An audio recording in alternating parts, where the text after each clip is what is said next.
I'm Eve, Claudia Skunk Nadizhnakaj. Welcome to day 2 of Industry Days. Every year, I'm so excited to watch, listen, and celebrate Indigenous stories at imagineNATIVE. This is a place where we get to see our kokum, shumases, aunties, uncles, and cousins, and so many different stories. This is also a place where we get to laugh, cry, and leave even more inspired. Over the years, we have witnessed trailblazers take back our narrative and inspire the new wave of storytellers. Miigwech to all the artists who continue to share our authentic stories and selves. Whether you're behind the camera or in front of the camera, we continue to see the dispelling of stereotypes. We have seen so many Indigenous-led productions with Indigenous casts, and that is why I'm so excited to attend the Agents and Agencies panel. This panel will touch on topics such as how to find an agent or agency, how to find proper representation in an agency. So I hope you enjoy your time at Industry Days because I sure will. I'll see you around. Bama P. Today, we are joined by Ilana Miller from the Jennifer Hollier Agency, Inc., and Alicia Jeffrey from the Characters Talent Agency to discuss agents and agencies. Miigwech, thank you to our speakers for sharing their time today. We're sending a big miigwech to our presenting partner, Canada Media Fund. We'd also like to thank our lead institute partner, Netflix, institute partner, Crave, as well as Ontario Creates. I went to an audition. The casting director looked at me and she was just like, "Oh, you cut your hair. I used to call you Pocahontas." I froze.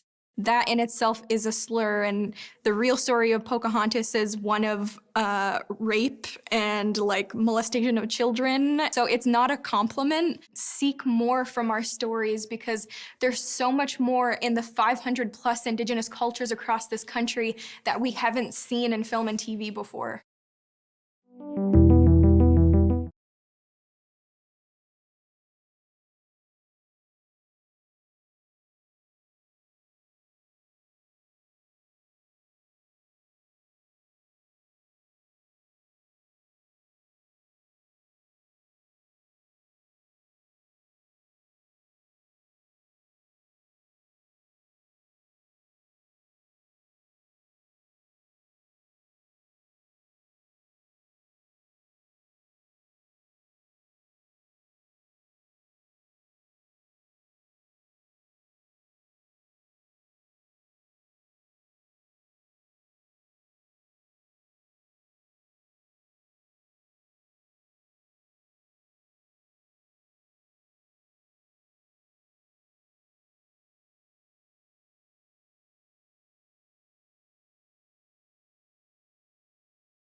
Hello, everyone. My name is Joseph Cardona. I am the Industry Days Coordinator here at imagineNATIVE. I am originally from Australia, First Nations Australian. My mum is Gurindji and my dad is Muluk from the Northern Territory in Australia. I have tan skin. I'm wearing a white shirt. I've got black hair and I'm in front of an exposed brick wall. I'm joined here today with our special guests, Ilana from the Jennifer Hollier Agency and Alicia from the Characters Talent Agency. Hello. Hi. Ilana, how are you? Welcome. Thank you. So my name is Ilana Miller. I am an agent and partner at the Jennifer Hollier Agency. We are a boutique literary agency based in Toronto. I have long brown hair. I am wearing a burgundy shirt. I am sitting in my home office that's surrounded by very colorful concert posters. And behind me is a couch with a gold pillow and a sequin pillow of my dog that was gifted to me. And I'm very excited to be here and thank you for having me. Thank you. Welcome, Alicia. Hi. So my name's Alicia Jeffrey. I'm with the Characters Talent Agency, which is, we have offices in Toronto, Calgary, and Vancouver. I've been in the business itself for about 45 years. I'm sure I don't look that, but oh, I forgot to describe myself. Sorry. Let's go back to that. I have medium length, shoulder length hair. I have a red cotton, very comfy sweater, and I'm sitting in my somewhat messy office with piles of books and bookcases and that sort of stuff at home, where I've been working from throughout COVID. I started out as an actor. I shifted into being an agent after I'd been mostly at Stratford and Shaw doing theater work. Shifted into being an agent and started out with as a partner in a small boutique agency and then moved about 11 years ago to Characters. I represent actors for film, television, theater, and animation. I've been the president of the Talent Agents and Managers Association of Canada for 3 terms. I did a stint with the Humber Advisory Board for their film and television program. And I did 3 terms on the board of the Actors Fund of Canada, which I was extremely honored to do. It's a fantastic board. If you ever need help, the AFC is the place to go. That's sort of it. Great. Thank you so much for joining us and for your time.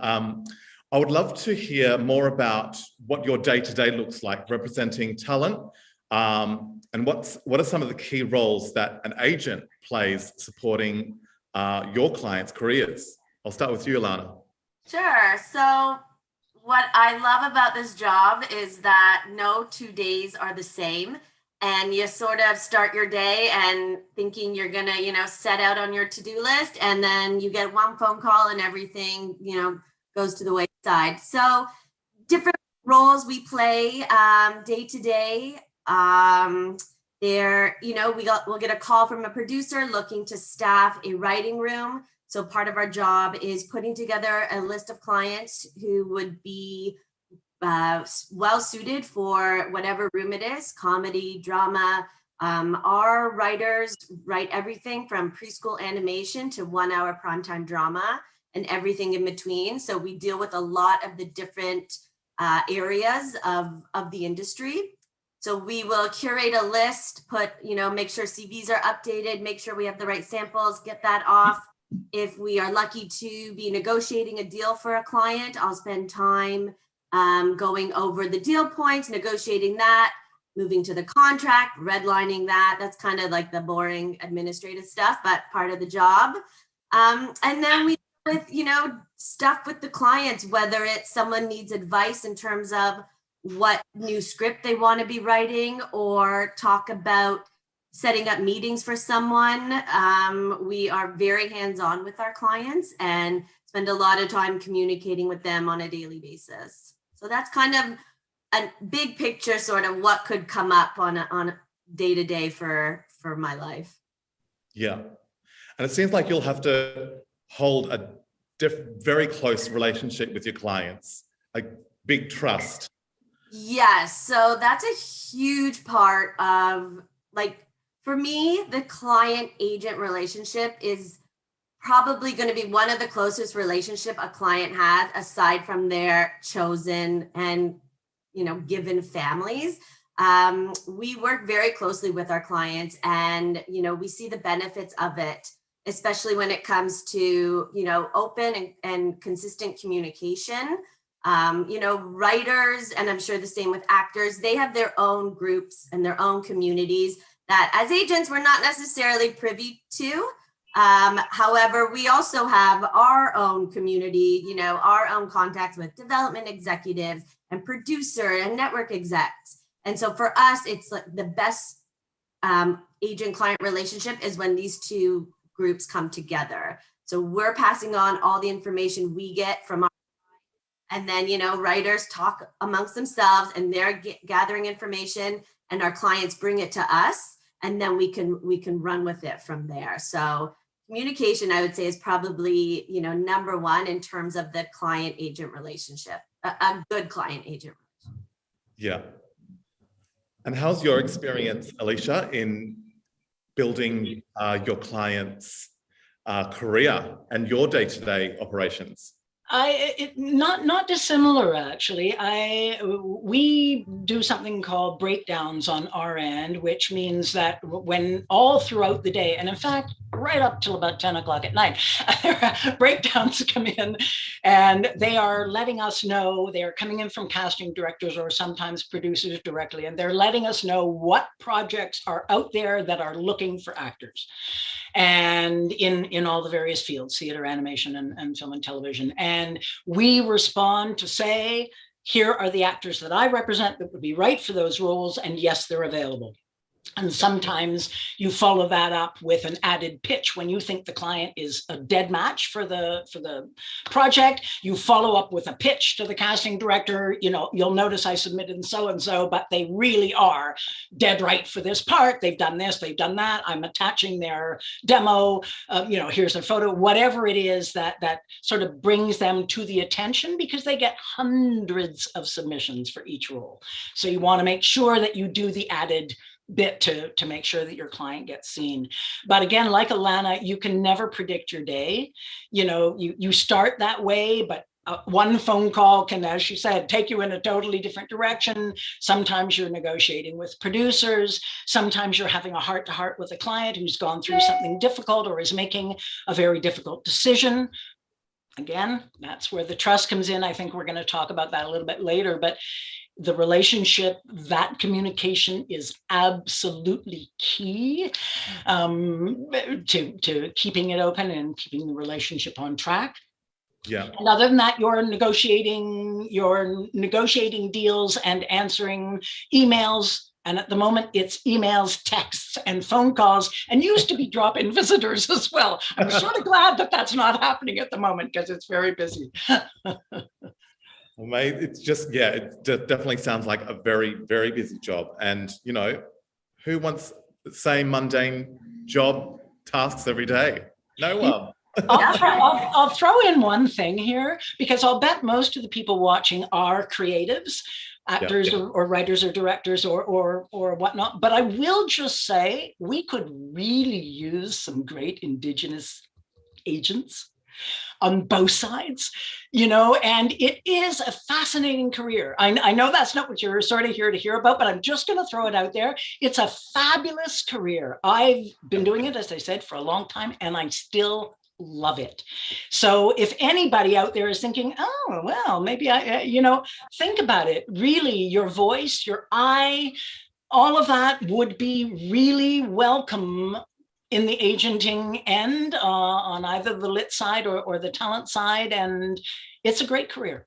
It's very creative too.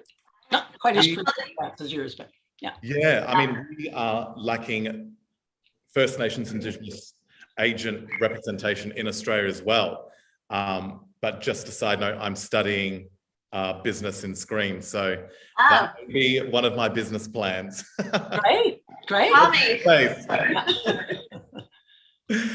So when is a good time, do you think, in your career as a filmmaker to acquire an agent? So we generally like to say, the more you can do on your own, the better off you will be when looking for an agent. So on our side of things as filmmakers, creator, writers, that could include making a couple short films or having a series idea optioned by a producer or even a network. Or getting your first job in a writing room, whether, even if it's just a story coordinator, which is, the entry-level position, the more you can do in advance of approaching agents, the more receptive I believe agents will be. It can be quite challenging for some to get their first gig, their first part or role in a room or funding for a short. So if you do that work on your own, you are already making your agent's job a little bit easier in terms of getting you that start. So for me, it's, a couple of short films, maybe you've gotten some funding, anything that shows that, or that can help show that somebody else has already vetted you, especially, if someone's giving you money, then it's probably for a good reason. Money's not just given out to just anybody. All that is just going to help make you more appealing. And hopefully at that point, you have your pick of agents who are going to want to sign you. Yeah. And I'll throw that question over to you as well, Alicia.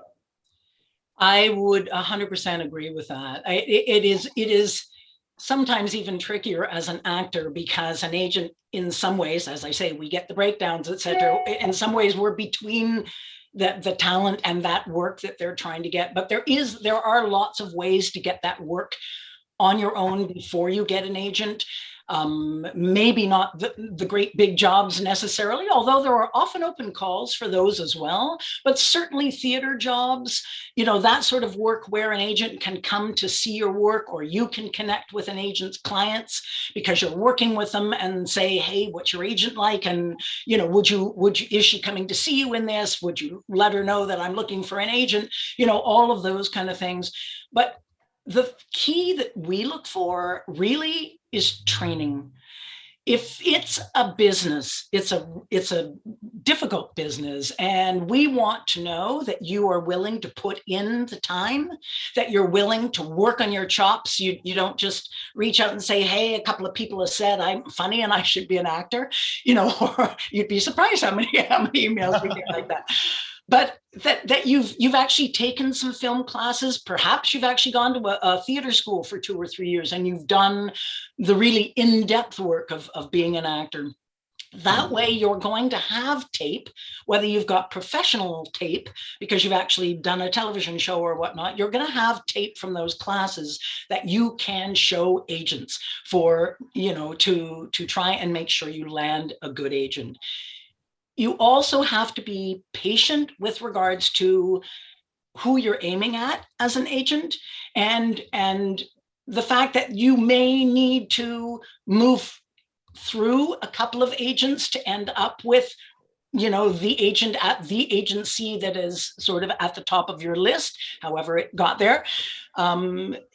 There are lots of agents that are really great at developing people, and that is a strength. They see raw talent and they develop them and they help to get them to a certain level. And sometimes those agents remain people's agents for their entire career because they have such a great rapport.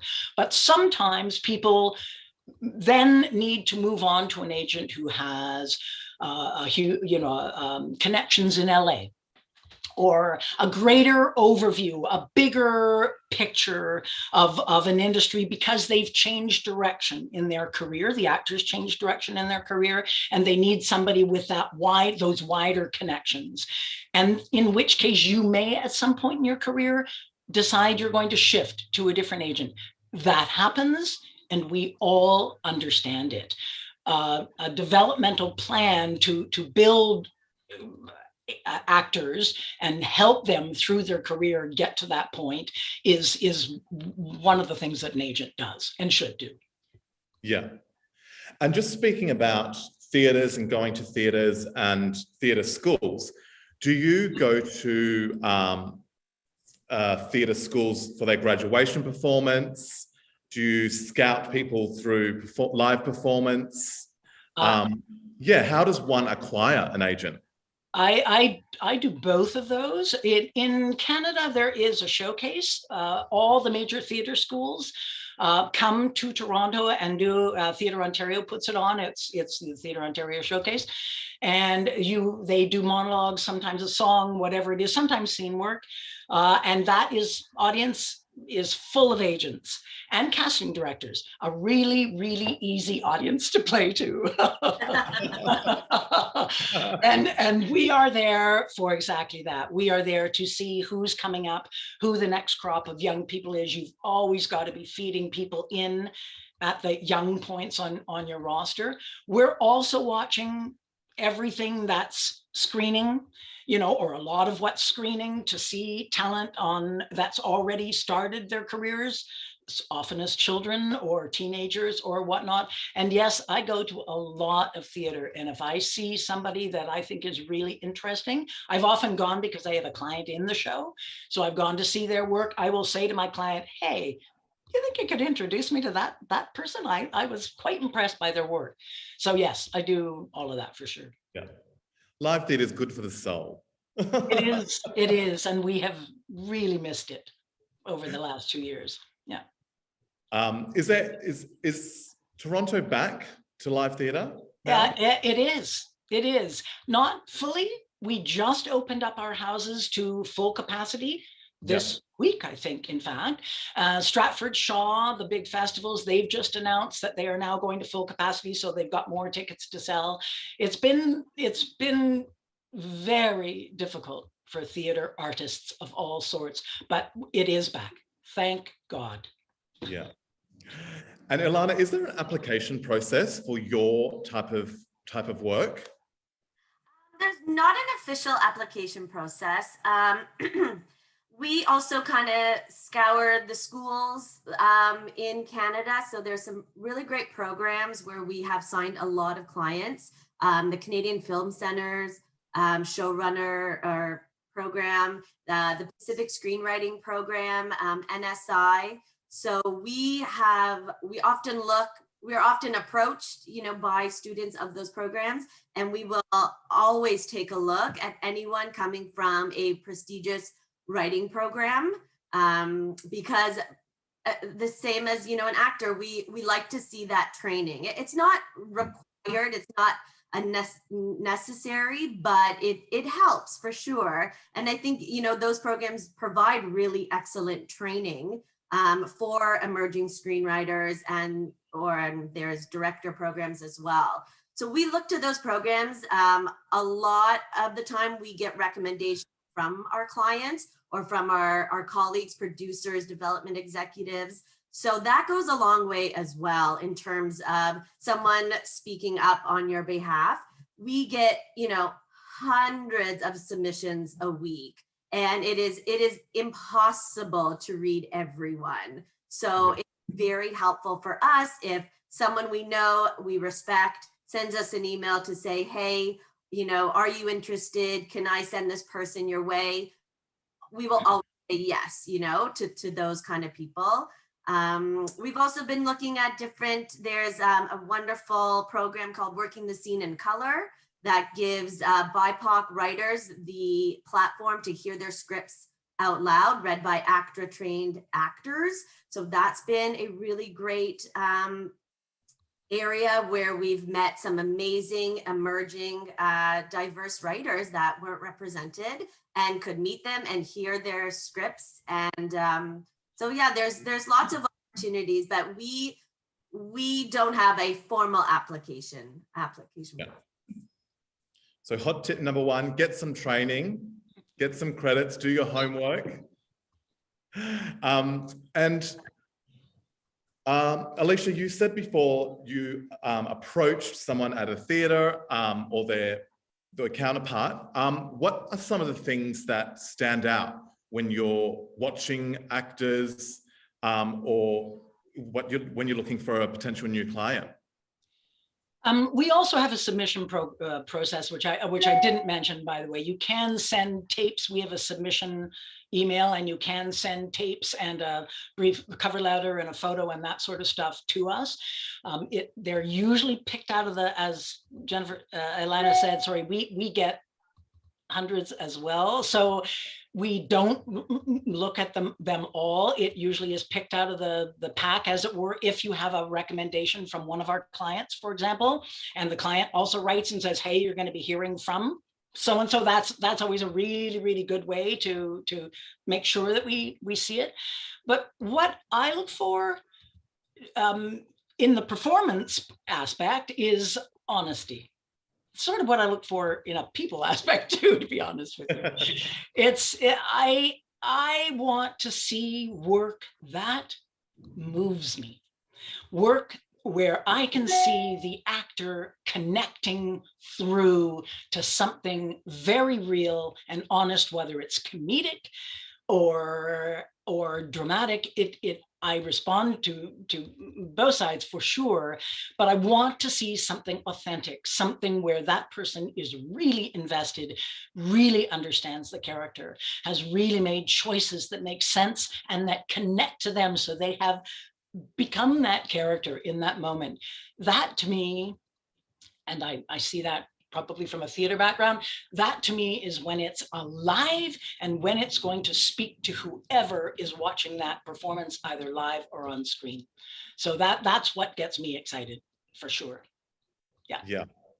It's all about how it makes you feel. It is. How you leave the theater or how you leave a writer's room. It's about how it makes you feel. When you're in your car, you could be driving, crying in the car, or, you know, feeling uplifted.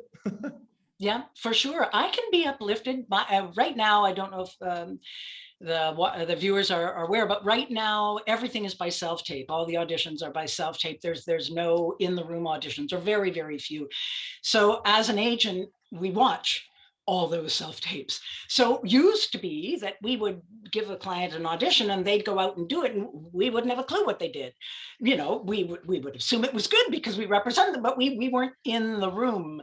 We can only hear back when we get feedback. Now we see it. We send it on to the casting directors. Sometimes we send it back and say, you know what, I think you missed a few points. I think they're really looking for this, and I don't think I saw that. Sometimes we do that, and sometimes it's brilliant, and we just send it through. But it's really exciting for us because we now are seeing all those pieces of our clients' work on a daily basis, and you can be moved to tears from a self-tape.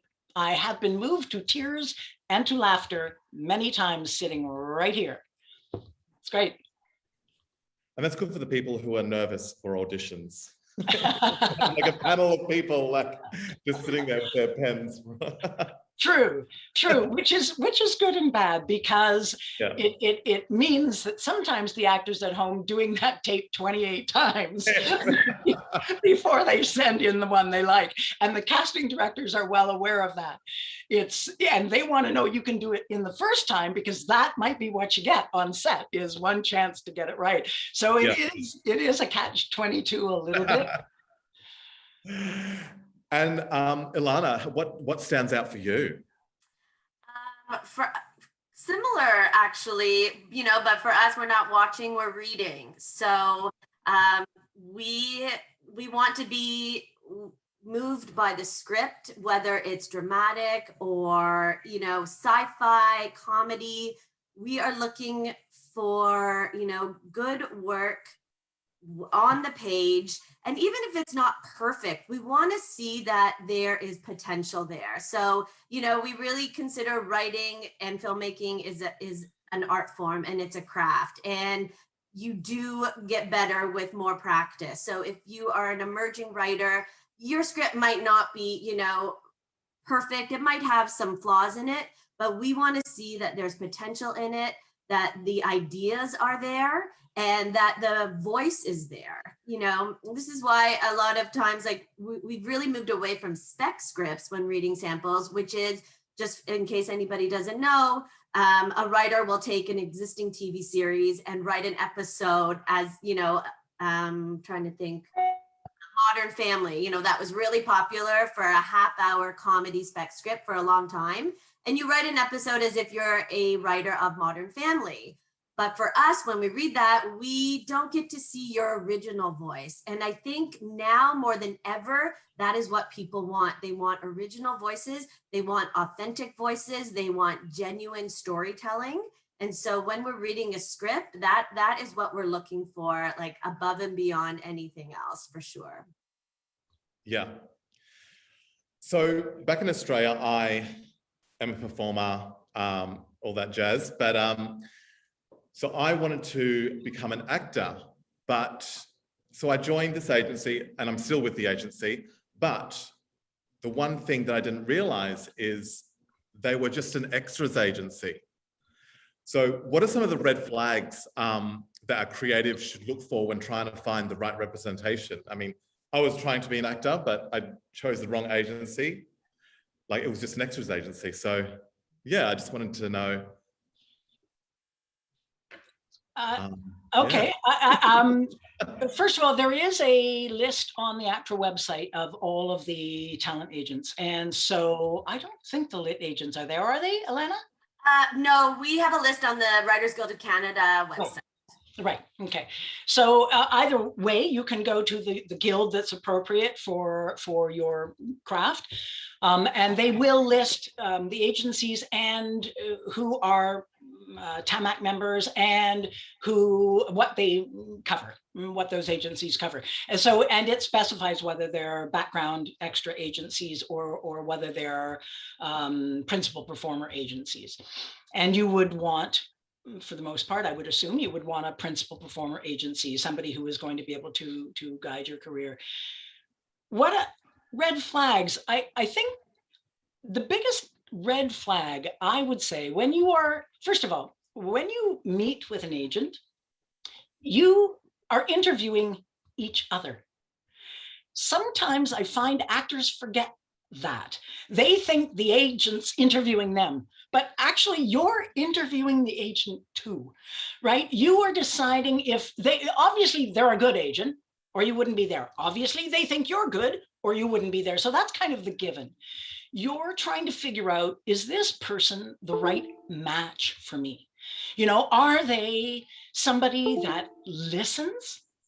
Did they listen in the interview?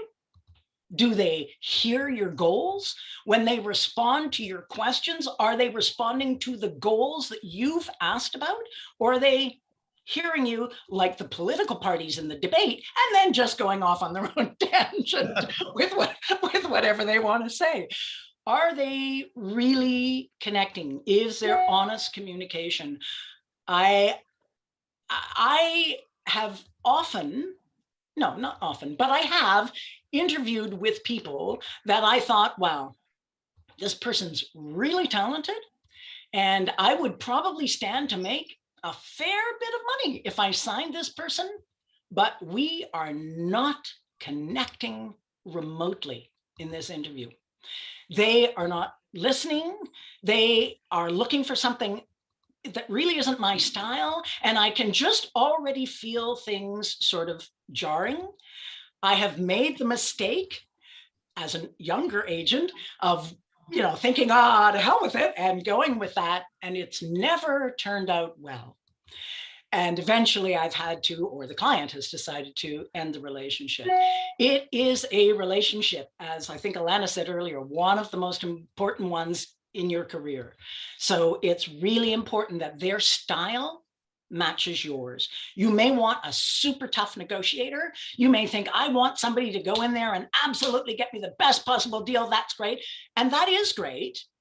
But you don't want a bully necessarily who uses those same skills at you as well. You know, you want someone who communicates with you the way you want to communicate with them and the way you want to be represented. Mm-hmm. That voice is speaking for you to the producers, the directors, the casting directors, all those people, as if they were you in a way. So you want to make sure that tone and that approach is one that you agree with, that you're behind. Yeah, definitely. And Ilana, can you elaborate on that? Have you ever encountered or know of any agents, any bad agents or? No, I mean, I couldn't agree more in terms of the meeting, the agent process, interview. It is completely two ways. I mean, we are there to get to know you, but you are there to get to know them. You know, there are a lot of great agents in the industry. Everyone works a little bit differently, so you need to figure out who you fit with, because it won't be the same between you or your friend or your partner. Everyone is so different. It is just as important, as Alicia said, that you are interviewing them and finding out their style, and how they are going to represent you. You know, one of my biggest fears as an agent would be to hear that, you know, a producer didn't want to talk to me, and therefore, you know, for whatever reason, hasn't happened, thankfully, that I know of, but, you know, then, you know, my clients are the ones who are going to suffer for that. So I really do feel and see myself as their representative. We are their voices, and that's part of our job, to be that middle person between the business side and the creative side. A couple red flags for me would be, when you're interviewing or speaking to an agent, is if the agent hasn't read your material. You know, it is our job to be prepared when we're going into these meetings. So if, you know, we always ask for scripts in advance before deciding to meet with someone. And if you go in and it's pretty obvious to, you know, realize if someone hasn't read your work. That to me would be a big red flag. The other thing I would consider is not necessarily a red flag, but who else does this person represent?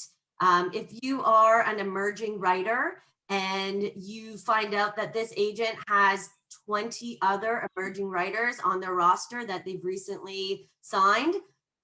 So it's really, really important, I think, to do your research ahead of meeting with agents. Find out, you know, their style, who they represent, and ask other writers and filmmakers and creators and actor, you know, what is your agent like? You know, what can you tell me about them? And do your homework just as much as you expect the agent to do theirs. That last point is absolutely key. Talk to people's clients. If you know, an agent's going to present themselves in the best light in the meeting if they want to sign you, as are you presenting yourself in the best light. But ask their clients, find out, do they return your calls? Do you trust their advice? Are they open to it when you call? Do they, with a potentially silly question, you know, or whatever? Are they a team? Do they work as a team with you? Are they in your court?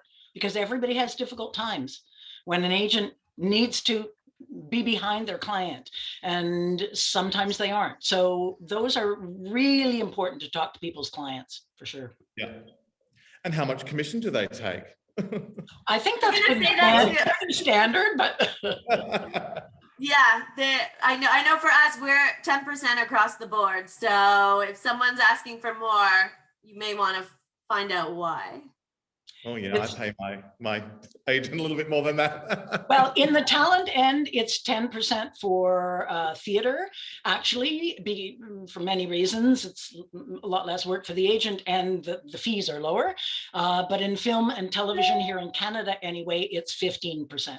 And that changes a lot once you bring other members onto the team. Should your career go there and you're going to get an agent in the States or a manager in the States and whatnot, those percentages all change. Usually the Canadian lowers and lowers and lowers their percentage to try and make a team work. But at the beginning, that's what it is. Yeah, same with us. Yeah. So while we're on the subject of building relationships and, you know, agents doing their homework and clients doing their homework, as a team, as a whole, what are some of the best practices you've encountered or you use while building those client-agent relationships?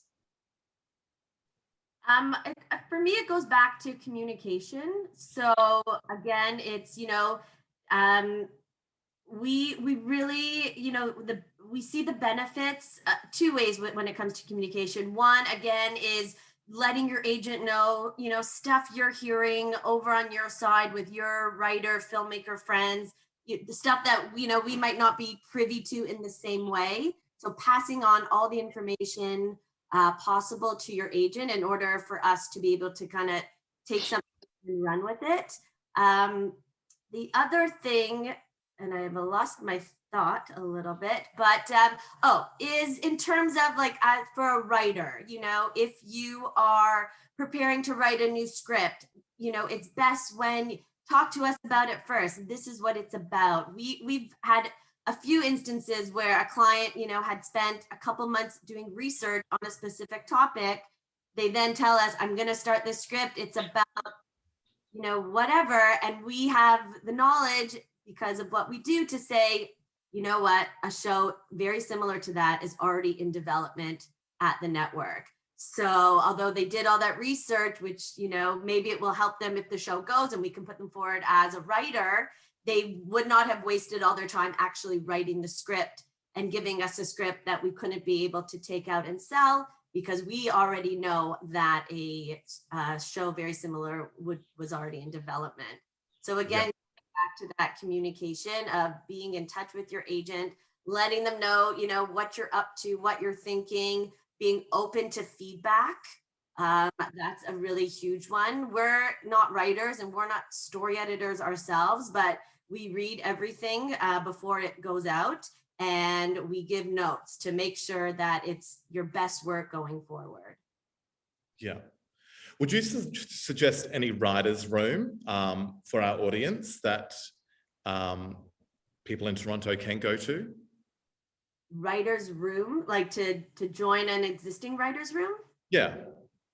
Do you do that here? I mean, no, that doesn't really ever happen. There's some programs, I'm not sure, you know, I know Chorus had a really great program and part of it was a 2-week writer's room.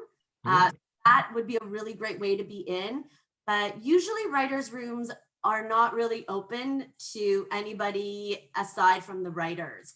That is, you know, making a safe space for the writers to be able to create, for them to be able to throw something at the wall and it not stick and nobody's judging. So as soon as you start adding new people, whether it's an emerging writer who just wants to be on fly on the wall or a network executive, it changes the dynamic. And so much of the writer's room is about trust and respect. And it's hard to establish that if there's kind of new people listening in. So usually a writer's room, once it's set, they are off on their own, kind of going at it. I would love to sit in on a writer's room. Like for me, like watching auditions, I'm like, oh, I always joke because so much is in there, right? Like there's, you know, they can let loose and they can, all sorts of different personal stories will come up. And I'm just like, oh, tell me everything. But again, that's not part of my job. I'm not privy to it. And that goes back to the writers kind of forming their own community within, you know, amongst each other.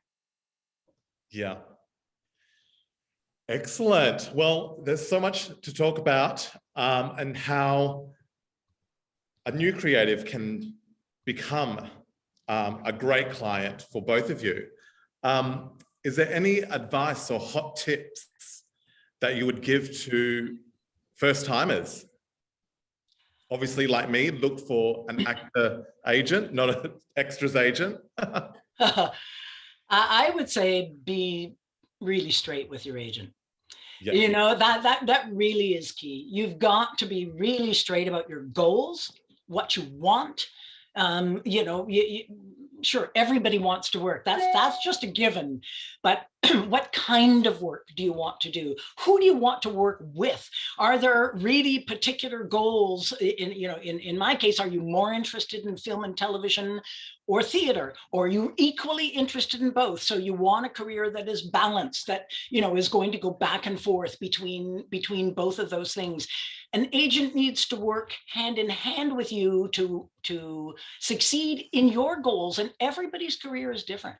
So it really makes a difference, and it's really up to you to make that clear to your agent, what your goals are so that they can best support them. Yeah.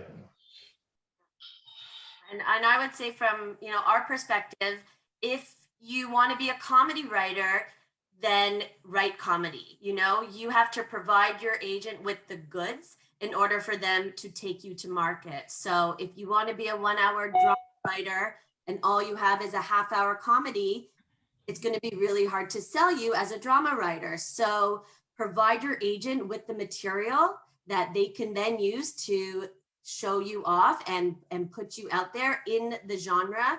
And in Canada, we're lucky, if you want to write in multiple genres, that's no problem. You just have to have the goods that show that you can write, comedy, drama, sci-fi, animation, whatever it is you want. There is so much information here. And if anyone from the audience would like to ask any questions, one's just popped up. What are some questions a screenwriter or actor should ask an agent before signing? I'll start with you, Alicia. Okay. Well, I think an obvious question is to ask if they have people on the roster that are a direct conflict with them. It's hard to be really a direct conflict, but if your agent already has 2 people on the roster that are in your age category, similar ethnicity, same sex, etc., chances are they might end up at all the same auditions you do, or the agent is going to have to choose between you in order to push you. That's the choice you don't want to happen. You want to make sure that your agent, when an opportunity comes across your agent's desk that you are right for, that they are going to be pushing you, not choosing between clients to push. If they have another client who happens to also, be Indigenous and happens to be 5-10 years older than you, let's say, and very different or whatever, okay, there's no conflict there.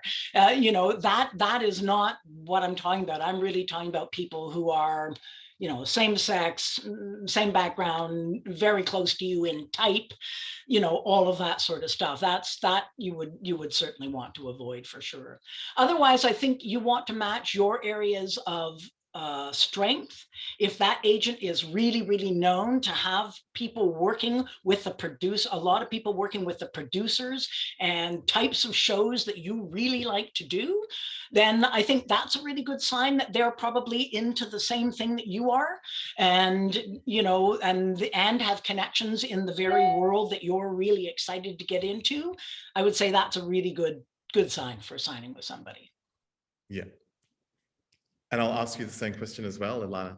Yeah, very similar. Again, as I mentioned before, to ask kind of who else they represent, who would be at similar level. And, again, you don't want to step into an agency that has just recently signed a bunch of people who are at your level.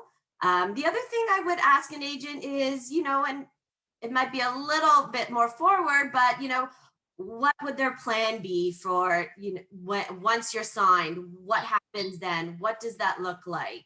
I would want to make sure that when I sign with an agent, I'm not just signing to be a name on their list, that there would be a plan in action, and it doesn't have to be immediately, but just to know that, okay, I've signed with an agency, these are going to be the next steps, and, things will roll from there. So I like to have a little bit of a plan of action in terms of knowing that there will be some momentum kind of out the gate.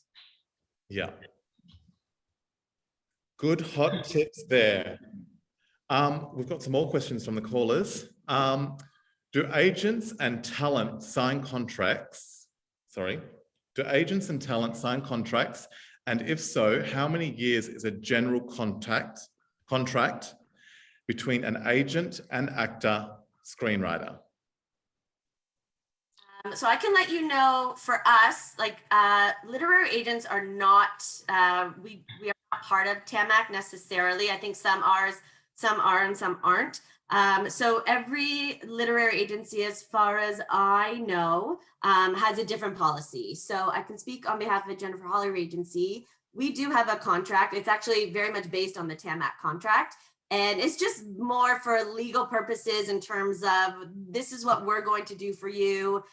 You're giving us permission to, collect your money on your behalf. For us, it is a 1-year contract. It automatically renews after 1 year unless one of the parties terminate. So it's loose, it's pretty general. Sometimes clients, for example, are also actors. So we will build out that we are not going to represent them or commission anything when it comes to acting. So if that's the case, we would include it in that contract. Yeah.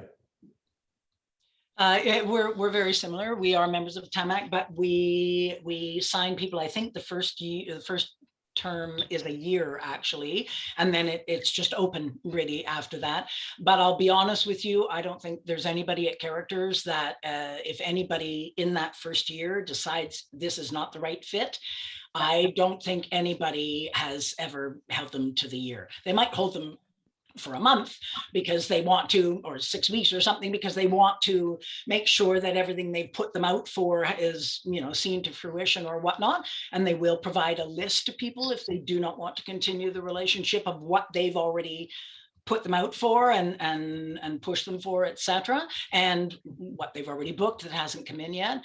But at our agency, really, if the relationship is not working, it's usually obvious to both sides, and they are happy to say, hey, you know what, go on your way and find somebody great. Yeah. We're the exact same. We would never hold someone to it, like, life is too short for that kind of behavior, at least for us.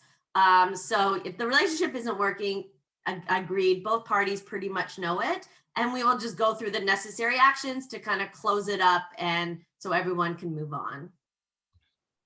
And funny, silly question, is there a joining fee for your agencies? No, we don't start making money until the client makes money. Yeah. There are no additional fees whatsoever at Characters. Certainly, it's 10% on theater, 15% on film and television, and that's it.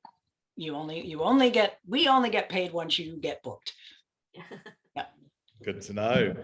Another question: what are your thoughts on social media influencers? I know it's much different from actors and writers in a way.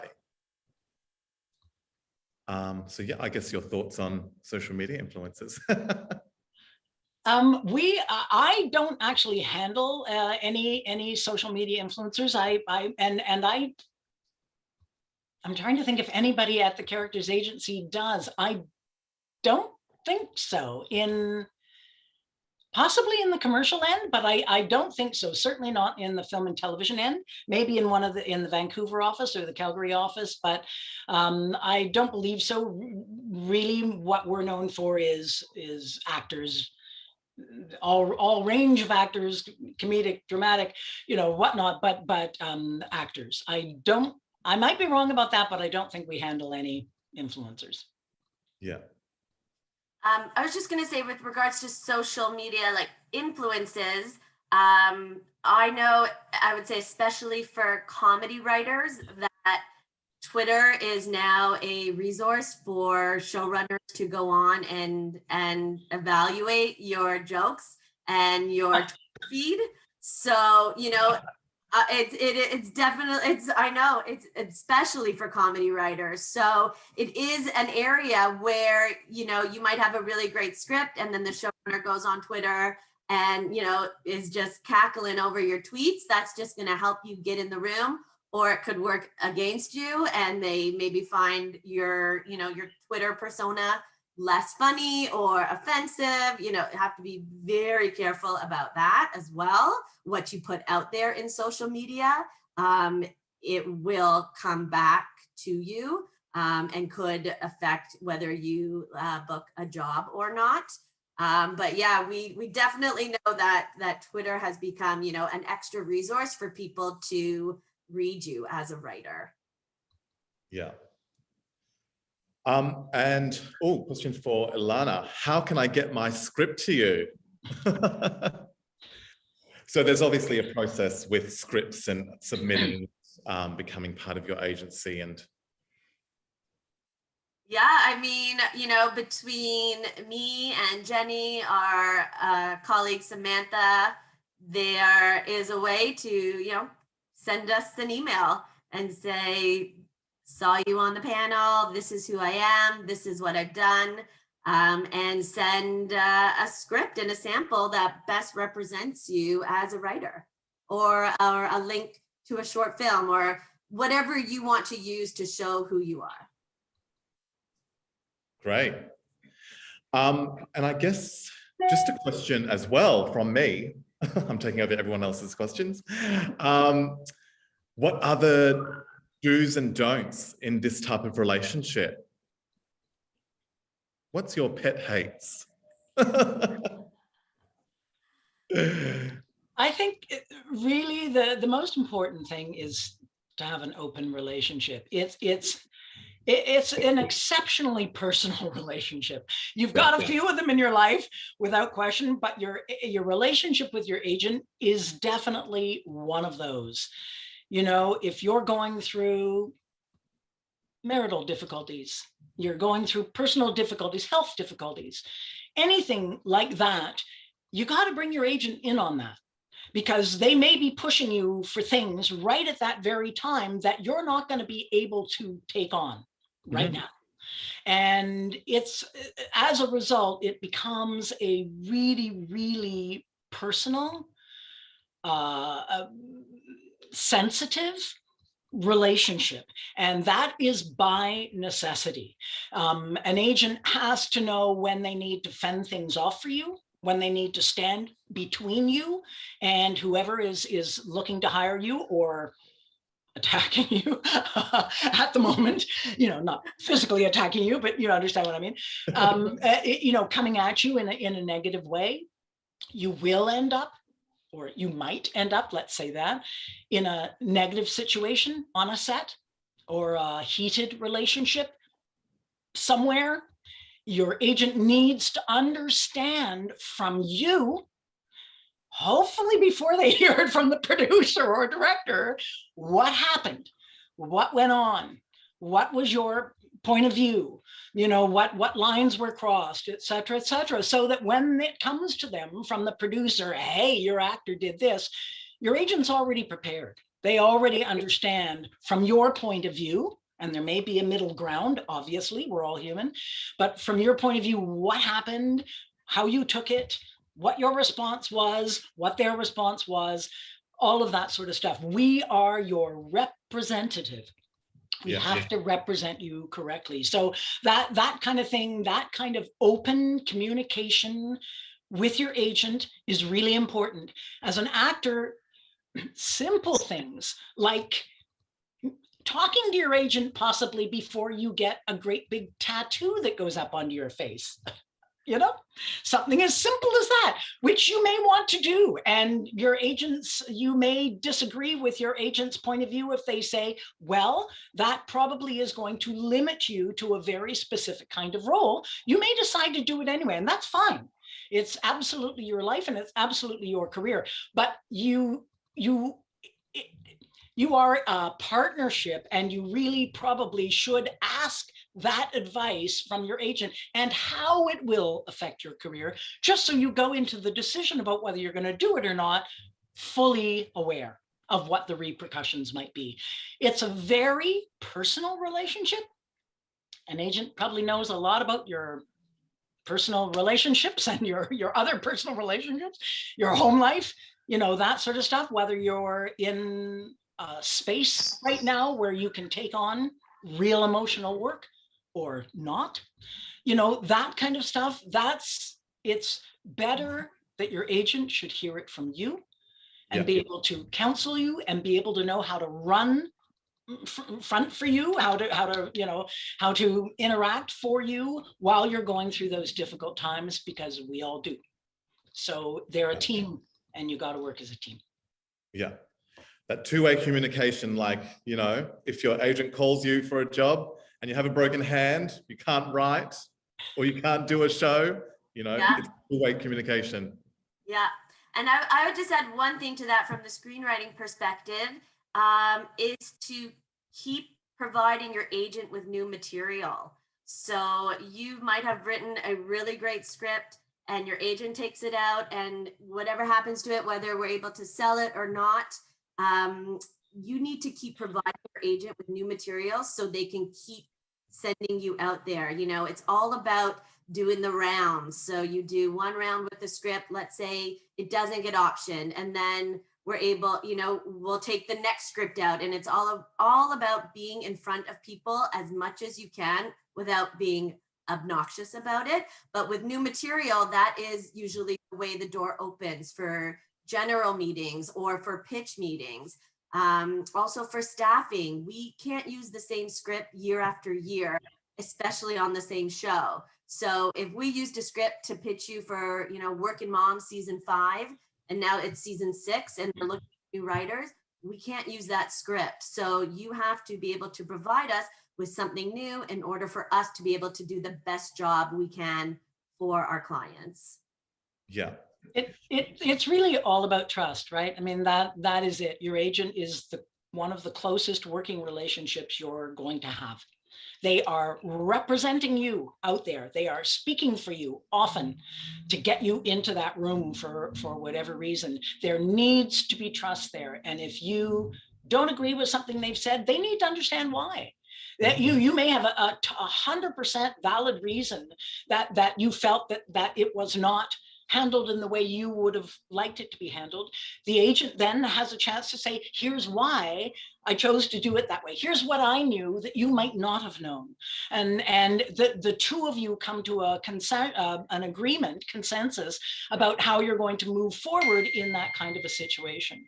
But it's a really trusting relationship, two-way trusting. It has to be if it's going to work. Yeah. Definitely.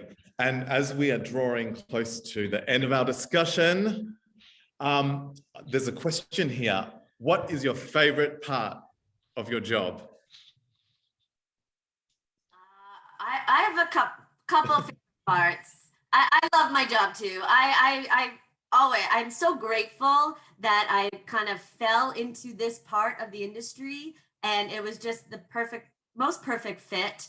One of my favorite things is by far, helping our clients, and I know this might sound a bit cheesy, but it's so true, is helping them reach their goals and helping them, build their careers to the place that they want to take it. So whether that is, selling a script to a producer and then they go off and sell it to the network, or landing a really great job in a writer's room, like whether it's small or big goals that are being accomplished, I am so grateful. And that's where I get my career satisfaction, is by helping others with their career satisfaction. So I just that for me is the best part. I love, as an agent, we're working with so many people at once, in all different areas. So whether it's working with the writers more on the creative side, or negotiating the deals, or the network execs, we are privy to so many areas of the industry. And for me, that's a really great fit for my personality, that I like to, as my Bubby would say, be a yenta, which means know what's going on with everyone. And that is, how I do the best job for my client, is to know, who's staffing, who's developing, who's doing what, who needs a writer, who's looking for what. So it gives me the opportunity to kind of use that skill and bring it back to the agency and help inform our clients. Yeah. Yeah, I would say the relationship with the clients is the biggest kick in the agency, for sure. When somebody gets their first break, whether it's a young client and they're you've just gotten them their first break, and you're so excited to make the call and let them know they got it, or whether it's an older client that has been working steadily and going along and definitely having a good career, but at some point something different happens. Like they get their first series. I just had that happen this year, a client in their 50s who had worked on tons of series and stage, a lot of stage, and she's worked a lot, but she just got a series regular for the first time. And honestly, I was like a kid when I got to call it. It's so exciting to go, whoa, you know, you got it. And then you, of course, have to work through the deal, and that becomes something else. But it's really exciting. I adore my clients, and I couldn't be more thrilled when something breaks for them wherever they are in their career. It's a lot of fun. Amazing. Well, there you go, folks. We have two amazing women in the industry who, it seems like, are very happy to help you. So thank you, Ilana from the Jennifer Hollier Agency and Alicia from the Characters Talent Agency. Thank you for being so honest and open in this discussion. Thank you so much for joining our Industry Days 2021. I hope you both take care, and we'll see you around. Thank you so much. Thanks, it was great. Bye-bye. Bye.